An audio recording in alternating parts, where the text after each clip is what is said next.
বাংলাদেশে কি শুরু হয়েছে? বৈষম্য বিরোধী ছাত্র আন্দোলনের পরে আমরা মনে করি দেশ স্বাধীন হয়েছে। আমাদের চিন্তা যে দেশ স্বাধীন হয়েছে, দেশ ভালো চলছে।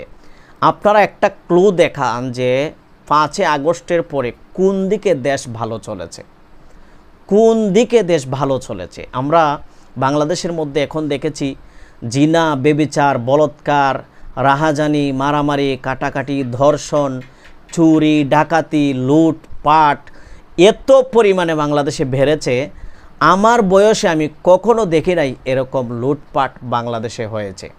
এই 5 আগস্টের পরে বাংলাদেশে যে পরিমাণে লুটপাট হয়েছে, সম্মানিত দর্শক, এর জন্য কারা দায়ী, এর সাথে কারা জড়িত রয়েছে?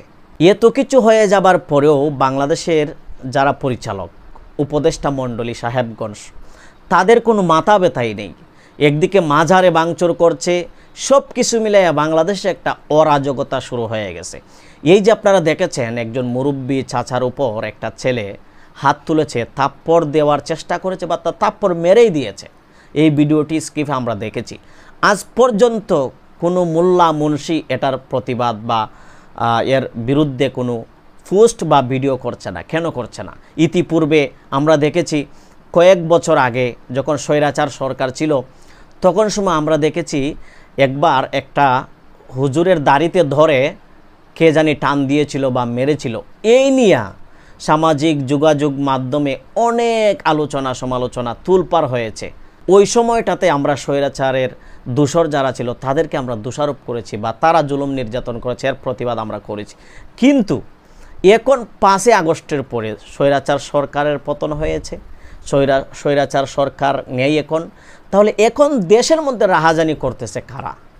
দেশের মধ্যে কোন খারাপি, মারামারি, লুটপাট এগুলা কারা করতেছে? এদেরকে চিহ্নিত করুন এবং এদেরকে চিহ্নিত করে দেশের সর্বোচ্চ আইনে এনে শাস্তির আওতায় আনার চেষ্টা করেন। আমার কথা থাকলো এটা, এই যে একজন মুরব্বী চাচার উপর এরকমভাবে একজন ব্যবহার করেছে, এটা যুক্তিসঙ্গত না। এবং বর্তমান সময়ে দেশের মধ্যে এরকম যে শুরু হয়েছে, এগুলার প্রতিবাদ আমরা করতে হবে। এবং অন্তর্বর্তীকালীন সরকারের উপদেষ্টা মণ্ডলী যারা রয়েছেন, আপনারা এদিকে একটু খোঁজ খবর রাখেন, এদিকে একটু দৃষ্টি দেন। কোন খারাপি, রাহাজানি, ধর্ষণ, লুটপাট এগুলা কারা করতেছে, এদেরকে প্রতিহত করুন। তাহলেই তো দেশ প্রকৃত স্বাধীন হয়েছে, প্রকৃতপক্ষে দেশের মানুষ শান্ত হয়েছে। মনে ধরে নেবেন যে 5 আগস্টের পরে শান্তিতে আছেন, কিন্তু না, দেশের মানুষকে তো সামান্য সময়ের জন্য আপনারা শান্তিতে রাখেন নাই। 5 আগস্টের পরে মানুষ এখন যে অবস্থা, মানুষ রাত্রেবেলা হাঁটতে ভয় পায়, দিনের বেলায় চলাফেরা করতে ভয় পায়, কোন খারাপি, ধর্ষণ বেড়ে গিয়েছে, মানুষের পকেটে টাকা নিয়ে রাত্রেবেলা হাঁটতে ভয় পায়, চুরি চামারি ডাকাতি ধরে, ছুরি ধরে টাকা পকেট থেকে নিয়ে যায়। তাহলে বাংলাদেশের জন্য কি হলো এগুলা? বাংলাদেশের মানুষ কোন দিকে বা বাংলাদেশের ভবিষ্যৎ কোন দিকে যাচ্ছে, এদিকে দৃষ্টি দেন একটু।